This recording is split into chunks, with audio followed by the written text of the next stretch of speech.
Hi అండి, welcome to Padma home foods. నేను పద్మ. ఈరోజు మన ఛానల్లో పండగలప్పుడు లేదంటే పిల్లలు స్వీట్ చేయమని అడిగినప్పుడు చాలా సింపుల్గా, చాలా టేస్టీగా, నోట్లో వేసుకోగానే కరిగిపోయే విధంగా రవ్వ కేసరిని ఏ విధంగా ప్రిపేర్ చేసుకోవాలో ఈరోజు వీడియోలో చూద్దామండి. చాలా సింపుల్గా చేసుకోవచ్చు, అలాగే చాలా టేస్టీగా ఉంటుంది. ముందుగా స్టవ్ ఆన్ చేసి ప్యాన్ పెట్టుకోండి. ఇక్కడ 1/2 కప్పు నెయ్యిని వాడుతున్నానండి. ముందుగా ఒక 1 టేబుల్ స్పూన్ నెయ్యిని వేసుకొని డ్రై ఫ్రూట్స్ని అంటే కాజు, బాదం, కిస్మిస్లను కూడా వేసుకొని మంచి కలర్ వచ్చే వరకు ఫ్రై చేసుకోవాలి.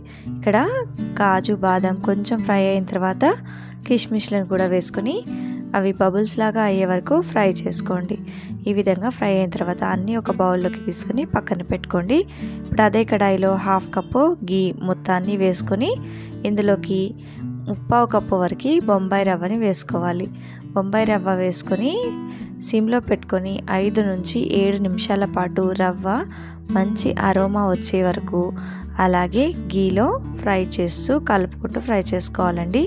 మరో పక్కన ఒక బౌల్ పెట్టుకొని అందులోకి ఏ కప్పుతో అయితే మనం బొంబాయి రవ్వని తీసుకున్నామో ఆ కప్పుతో 1/4 కప్పు అంటే ఒక 6 కప్పుల వరకు వాటర్ని వేసుకొని వాటర్ రోల్ బాయిలింగ్ అయ్యే వరకు వేడి చేసుకోవాలి.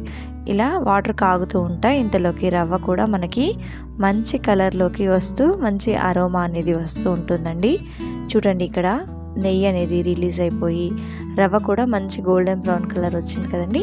ఇలా వచ్చే వరకు ఫ్రై చేసుకున్న తర్వాత ఇంతలోకి వాటర్ కూడా తెరల కాగుతాయండి. ఇప్పుడు స్టవ్ని సిమ్లోకి అడ్జస్ట్ చేసుకొని వాటర్ని రవ్వ మిశ్రమంలోకి వేసుకొని మొత్తం ఉండలు లేకుండా మిక్స్ చేసుకోండి. ఈ విధంగా మిక్స్ చేసుకొని స్టవ్ని లో టు మీడియం ఫ్లేమ్లో పెట్టుకొని రవ్వ వాటర్లో కుక్ అయ్యే విధంగా 3 నిమిషాల పాటు కలుపుకుంటూ కుక్ చేసుకోండి. ఈ విధంగా రవ్వ అనేది కొంచెం థిక్నెస్ వచ్చిన తర్వాత ఇందులోకి కొంచెం ఫుడ్ కలర్ని యాడ్ చేసుకోండి. ఇది కేవలం ఆప్షనల్ మాత్రమే. నేను కొంచెం లెమన్ ఎల్లో ఫుడ్ కలర్ని యాడ్ చేశాను మంచి కలర్ కోసం.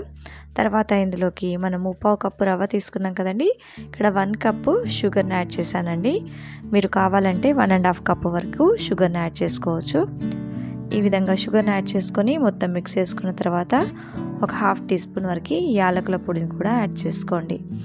యాలకుల పొడి వేసుకొని మొత్తం అంతా మిక్స్ చేసుకుంటూ కలుపుకొని ఇప్పుడు మూత పెట్టేసి మరో 3 నిమిషాలు లో ఫ్లేమ్లో కుక్ చేసుకోండి. 3 నిమిషాల తర్వాత చూడండి, రవ్వ కేసరి చక్కగా దగ్గర పడిపోయి ప్యాన్కి కూడా సపరేట్ అయిపోతుందండి.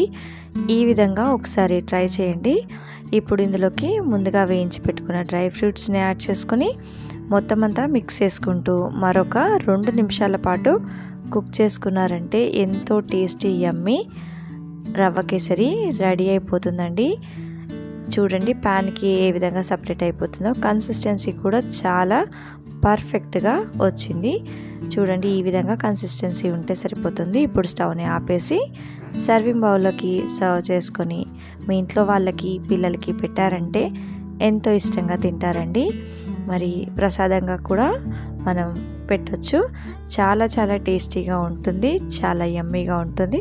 నేను చేసిన ఈ కొలతలతో మీరు కూడా ఒకసారి ట్రై చేసి మీకు ఎలా కుదిరిందో మీ ఫీడ్బ్యాక్ని కామెంట్లో తెలియచేయండి. వీడియో నచ్చినట్లయితే లైక్ చేయండి, షేర్ చేయండి, సబ్స్క్రైబ్ చేసుకోండి. Thanks for watching.